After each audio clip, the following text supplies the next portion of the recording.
ओम नमः शिवाय, ओम नमः शिवाय। शिव हरि बच्चों, बोलो श्री कृष्ण भगवान की जय। बोलो शिव पार्वती की जय। सदा भवानी दाहिने सम्मुख रहो, गणेश रामा सम्मुख रहो गणेश।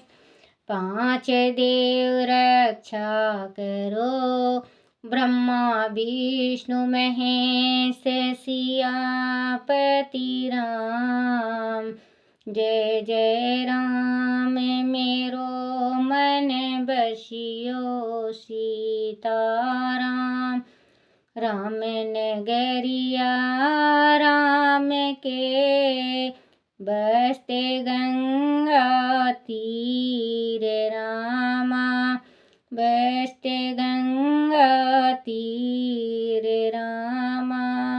चौकी हनुमत वीर की राम जी, चौकी हनुमत वीर की। बोलो सियापति रामचंद्र भगवान की जय। गणेश भगवान की जय। शिव पार्वती की जय। अपने अपने माता पिता की जय। अपने अपने गुरुदेव महाराज की जय। शिव पुराण की जय।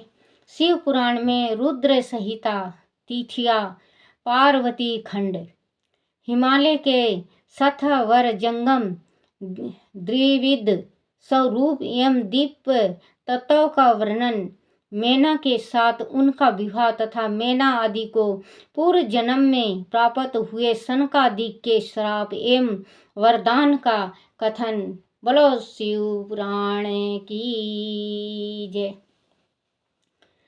नारद जी ने पूछा, ब्राह्मण पिता के यज्ञ में अपने शरीर का परित्याग करके दक्ष कन्या जगदम्बा सती देवी किस प्रकार गिरी राज हिमालय की पुत्री हुई। किस तरह अत्यंत उग्र तपस्या करके उन्होंने पूर्ण शिव को ही पति रूप में प्राप्त किया, वह मेरा प्रश्न है। आप इस पर भली भांति और विशेष रूप से प्रकाश डालिए। ब्रह्मा जी ने कहा, मुनि नारद, तुम पहले पार्वती की माता के जन्म, विवाह और अन्य भक्ति वर्धक व पावन चरित्र सुनो। मुनि श्रेष्ठ, उत्तर दिशा में पर्वतों का राजा हिमावन नामक महान पर्वत है, जो महातेज सवी और समुदितशाली हैं। उनके दो रूप प्रसिद्ध हैं, एक सतावर और दूसरा जंगम। संक्षेप से उनके सुषम स्थावर स्वरूप का वर्णन कहता हूँ। वह रमणीक पर्वत नाना प्रकार के रत्नों का आकार खान है और पूर्व तथा पश्चिम समुद्र के भीतर प्रवेश करके इस तरह खड़ा है मानो भूमंडलों को नापने के लिए कोई मानदंड हो। वह नाना प्रकार के वृक्षों से प्राप्त है और अनेक शिखरों के कारण विचित्र शोभा से संपन्न दिखाई देता है। सिंह, बाघ आदि पशु सदा सुखपूर्वक उनका सेवन करते हैं। हिम का तो वह भंडार ही है, इसलिए अत्यंत उग्र जान पड़ता है। भांति भांति के आश्चर्यजनक दृश्यों से उनकी विचित्र शोभा होती है। देवता, ऋषि, सिद्ध और मुनि उस पर्वत का श्रवण आश्चर्य लेकर रहते हैं। भगवान शिव को वह बहुत ही प्रिय है, तपस्या करने का स्थान है। स्वरूप से ही वह प्रयत्न पवित्र और महात्माओं को भी पावन करने वाला है। तपस्या में वह अत्यंत शीघ्र सिद्धि प्रदान करता है। अनेक प्रकार के धातुओं की खान और शुभ है। वही दीप शरीर धारण करके सर्वज्ञ सुंदर रमणीक देवता के रूप में भी शीतल हैं। भगवान विष्णु का अविकृत अंश है, इसीलिए वह शैलराज साधु संतों को अधिक प्रिय हैं।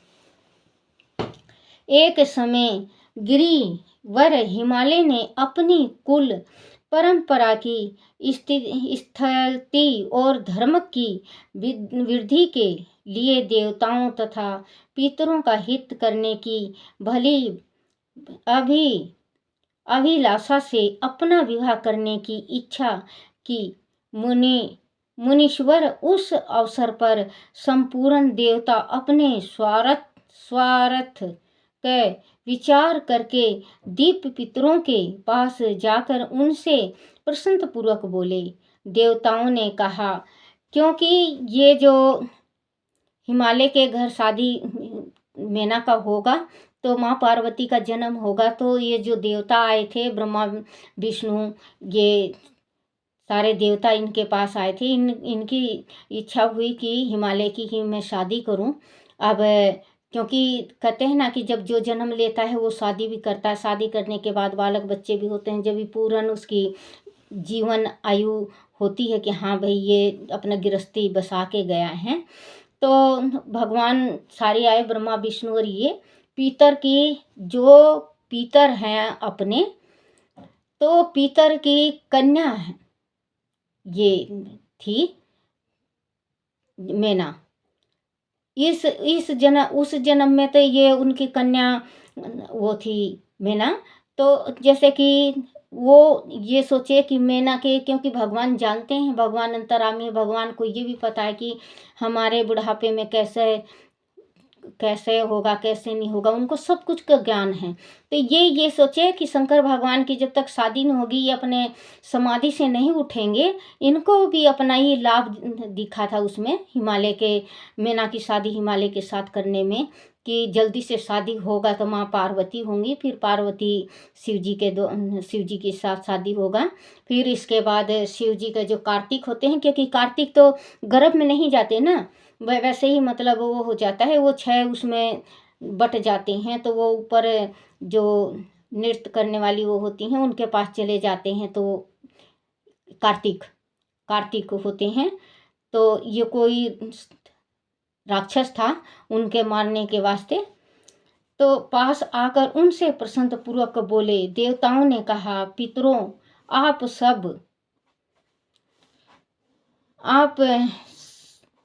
आप सब लोग प्रसन्नचित्त होकर हमारी बात सुने और आदि देवताओं का कार्य सिद्ध करना आपको भी अविष्ट हो तो शीघ्र वैसा ही करें।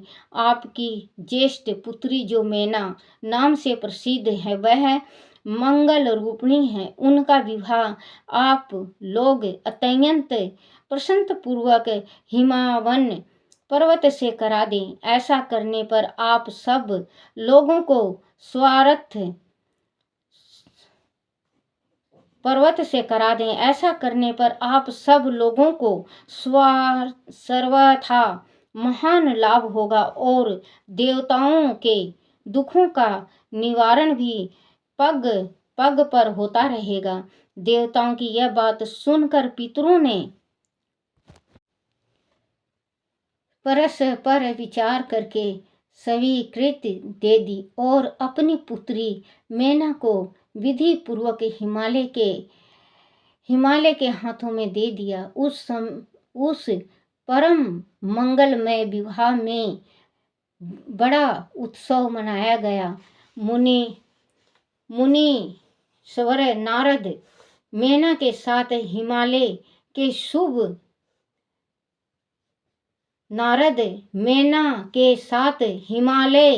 के शुभ विवाह का वह सुखद प्रसंग मैंने तुमसे प्रसन्न पूर्वक कहा है। अब और क्या सुनना चाहते हो?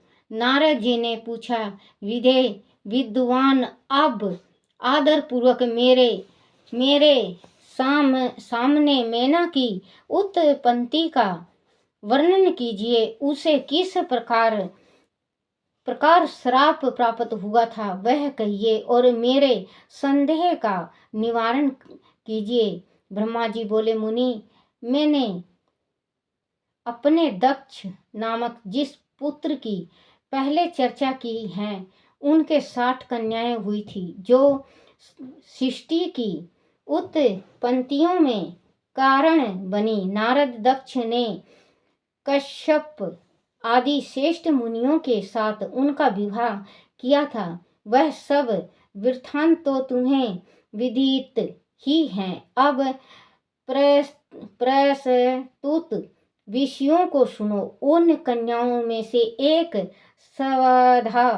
सवधा नाम की कन्या थी, जिसका विवाह उन्होंने पितरों के साथ किया। सौधा की 3 पुत्रियां थी, जो सौभाग्यशालिनी तथा धर्म की मूर्ति थी। उनमें से ज्येष्ठ पुत्री का नाम मैना था। मझली धन्या के नाम से प्रसिद्ध थी और सबसे छोटी कन्या का नाम कलावती था। वह सारी कन्याएं पितरों की मानसी पुत्रियां थी, उनके मन से प्रकट हुई थी। उनका जन्म किसी माता के गर्भ से नहीं हुआ था। एतयम वह अयोनिजा थी, केवल लोक व्यवहार से सवधा की पुत्री मानी जाती थी। इनके सुंदर नामों का कीर्तन करके मनुष्य संपूर्ण अभीष्ट को प्राप्त कर लेता है। यह सदा संपूर्ण जगत की वंदनीय लोक माताएं हैं और उत्तम। बच्चों, जैसे कह रहे हैं कि ये जो मेना का है, ये पितरों का है। पितरों की जो ये मतलब ये कहानी और किस्सा जो ये पढ़ता है, जो शिव पुराण में लिखा हुआ है, वो अपने घर में चर्चा करता है, किसी को सुनाता है, पढ़ के सुनाता है। अपने माँ बाप, बूढ़े माँ बाप को सुनाते हो, आप अपने बच्चों को सुनाते हो, तो बच्चों इसको सुनने मात्र से जितना भी हमसे पिछले जन्म का पाप है और अब की जो हमारे से गलती भूल से पाप हुआ है, वो सब शिव भगवान की कृपा से ये सब खत्म हो जाता है और पितरों जी का वास होता है और पितरों जी उनके ऊपर कृपा बरसाते हैं। ये पितरों का आज ये पितरों की कन्याओं का बताया गया है। लोक माताएं हैं और उत्तम अब युदायक से सुशोभित रहती हैं। सब की सब परम योगिनी, ज्ञान निधि तथा तीनों लोकों में स्वतंत्र जा सकने वाली हैं। मुनिवर, एक समय वह तीनों बहन भगवान विष्णु के निवास स्थान श्वेत द्वीप में उनका दर्शन करने के लिए गई। भगवान विष्णु को प्रणाम और भक्ति पूर्वक उनकी स्तुति करके वह उन्हीं की आज्ञा से वह ठहर गई। उस समय वहां संतों का बड़ा भारी समाज एकत्र हुआ था। मुनि उसी अवसर पर मेरे पुत्र सनकादिक सिद्धि गण भी वहां आ गए और श्री हरि की स्तुति वंदना करके उन्हीं की आज्ञा से वहां ठहर गए। सनकादि मुनि देवताओं के आदि पुरुष और संपूर्ण लोकों में वंदित हैं। जब वह आकर खड़े हुए, उस समय श्वेत द्वीप के सब लोग उन्हें देखकर प्रणाम करते हुए उठ खड़े हो गए, परंतु वह तीनों बहन उन्हें देखकर भी वहां नहीं उठी। इससे सनत कुमारों ने उनको मर्यादा रक्षार्थ उन्हें स्वर्ग से दूर होकर नर नारी बनने का श्राप दे दिया। फिर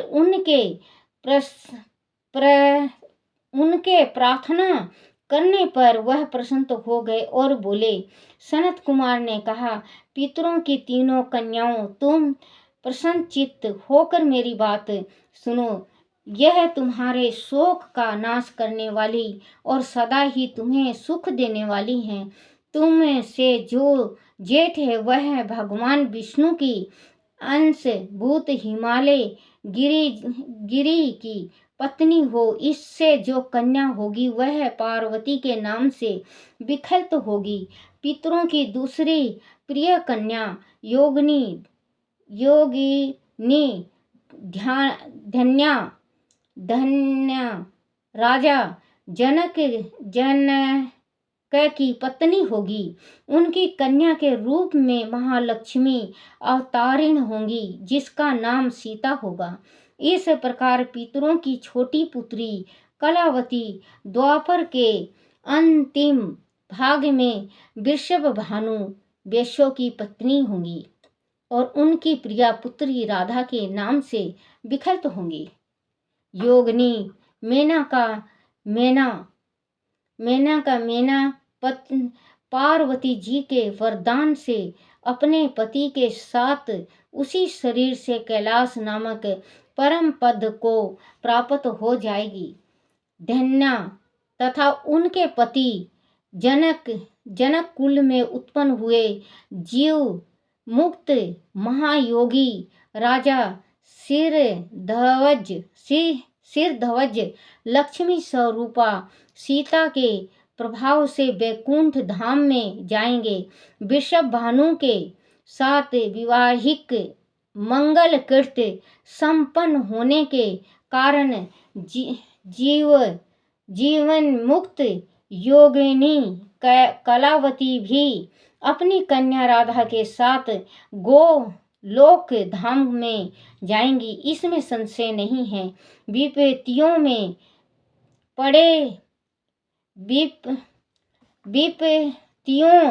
में पड़े बिना कहाँ किन की महिमा प्रकट होती है। वह उत्तम कर्म करने वाले पुण्य आत्मा पुरुषों का संकट जब टल जाता है तब उन्हें दुर्लभ सुख की प्राप्ति होती है।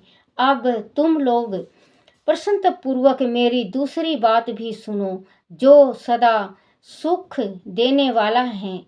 मेना की पुत्री जगदम्बा पार्वती देवी अत्यंत दुस्साह तप करके भगवान शिव की प्रिय पत्नी बनेंगी। धन्या की पुत्री सीता भगवान श्री रामचंद्र जी की पत्नी होंगी और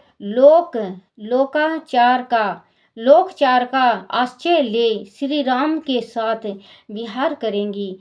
साक्षात गोलोक धाम में निवास करने वाली राधा ही कलावती की पुत्री होगी।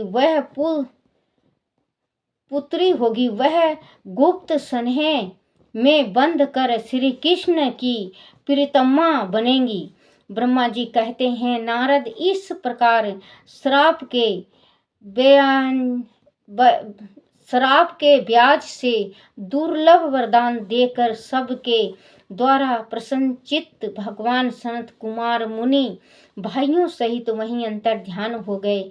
तात पितरों की मानसी पुत्री वह तीनों बहन इस प्रकार श्राप मुक्त हो सुख पाकर तुरंत अपने घरों को चली गई। बोलो श्री कृष्ण भगवान की जय। बोलो शिव पार्वती की जय। बच्चों, इस ग्रंथ में भी आया है कि पिछले जन्म का जो करनी होता है वो इस जन्म में भुगतना पड़ता है। पिछले जन्म की हमने करनी जो कर रखी है वो हमें इस जन्म में भोगेंगे। अगर हम इस जन्म में अच्छा कर्म करेंगे तो अगला जन्म हमारा नहीं होगा। नहीं तो अगर हम इस जन्म में गलत करनी करते हैं तो हम अगले जन्म में फिर, क्योंकि ये 84 का गोता लगा रहेगा, जन्मते रहेंगे मरते रहेंगे, जन्मते रहेंगे मरते रहेंगे। तो बच्चों, आप दान पुण्य भक्ति माँ बाप का सेवा किया करो। और ये गौ अष्टमी आ रही है, गौ अष्टमी के दिन बच्चों आप गौ माता को सुबेरे तड़के 5 बजे आप ले जाओ, हरा घास खिलाओ उसको, एक लोटा जल ले जाओ बेटे, उसमें थोड़ा सा गंगा जल डालो और गऊ के हाथ, ऐसे तो नहलाओगे तो गऊ भाग जाएगी। अगर घर में आप रखते हो गऊ को तो गऊ को नहलाओ, धुलाओ, टीका लगाओ, चंदन लगाओ, उसके उसके वास्ते वस्त्र बनवाओ, गऊ के वास्ते जो पीठ में बांधते हैं वो वस्त्र बनवाओ उसके वास्ते, और बछड़े के वास्ते वस्त्र बनवाओ। बछड़े को नहलाना नहीं है, गऊ को नहलाना है। अगर गऊ आपके घर की है तो, और बाहर की गऊ है तो एक लोटा जल लो, थोड़ा सा गंगा जल डालो उसमें, और आप छिड़क के और कोई साफ कपड़ा से पोंछ के, उसको कपड़े से पोंछ के गौ माता के तिलक करो। तिलक करने के बाद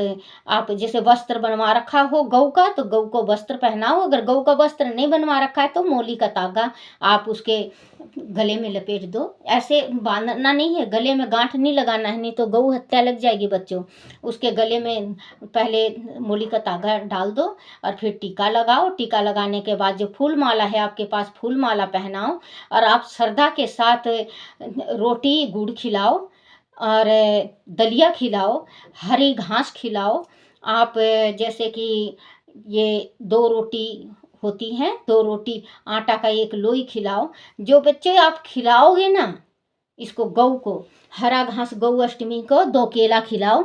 और फिर वो गऊ अगर आपकी घर की है तो देखो बच्चों, वो कुछ कहेगी नहीं, आप नहला धुला के हर सारा काम करोगे, कुछ कहेगी नहीं। और बाहर की गऊ है तो थोड़ा हो सकता है कि वो मार भी दे, तो इससे दूरी से आप नमस्कार करो, लेकिन गऊ का सेवा जरूर करो गऊ अष्टमी वाले दिन।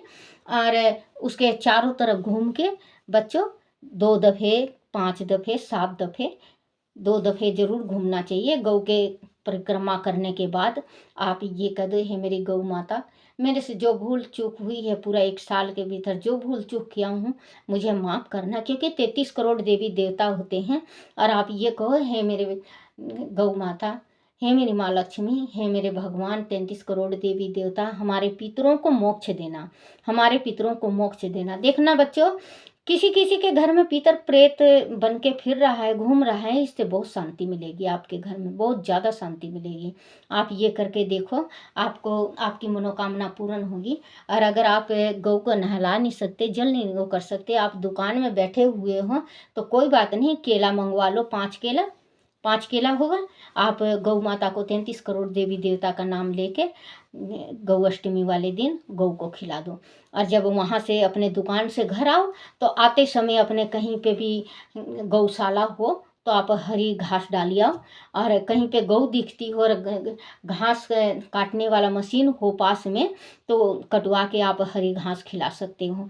बहुत बड़ा पुण्य है। गौ अष्टमी के दिन भगवान श्री कृष्ण ने, क्योंकि सबसे पहले श्री कृष्ण भगवान ने, देखो भगवान थे लेकिन उनके पास 33 करोड़ गौएं थी, उनके पास 33 करोड़ गौएं थी। वो गौ चराने जाती थी और सब गौ उनको बहुत प्यार करती थी, गौ को वो प्यार करते थे।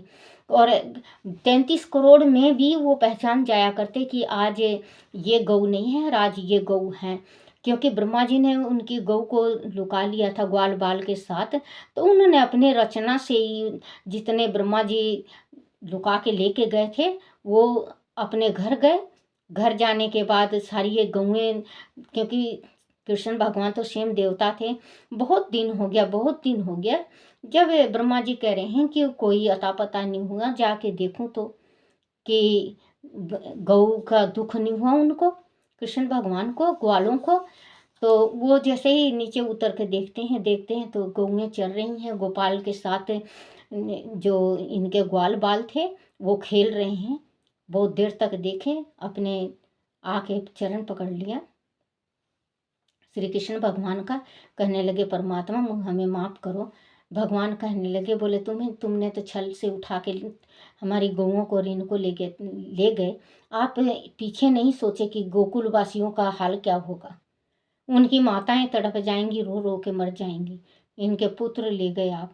और सारे फिर इसके बाद उन्होंने माफ़ी मांगा और यही कहा कि भगवान मुझे अब पता चल गया कि आप विष्णु का अवतार हो, आप अपनी ये लीला समेट लो और अपनी गौ और ग्वाल बाल ले लो।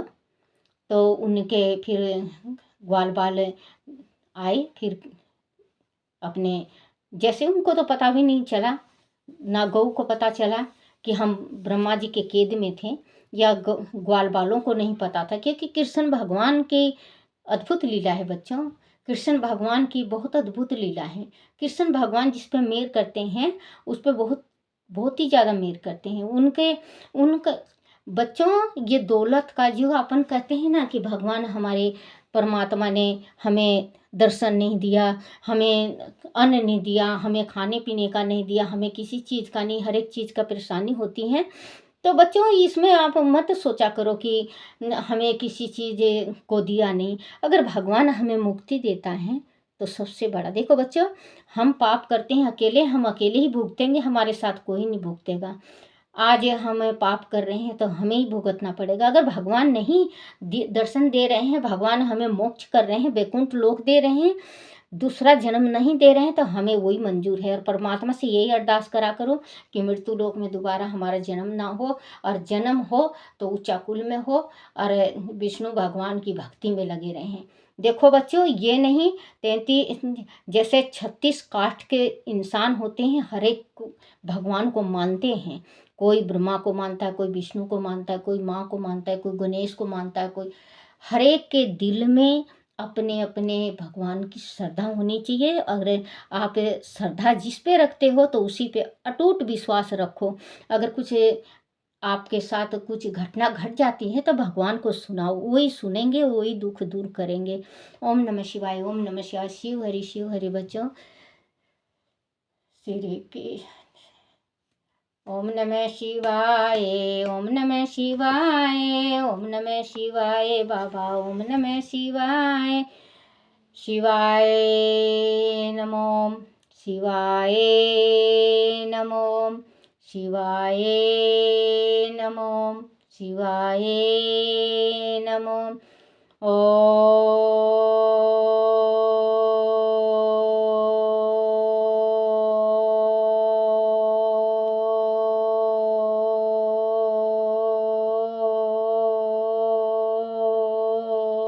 नमः शिवाय। बोलो शिव शंकर भगवान की जय। अपने अपने गुरुदेव महाराज की जय।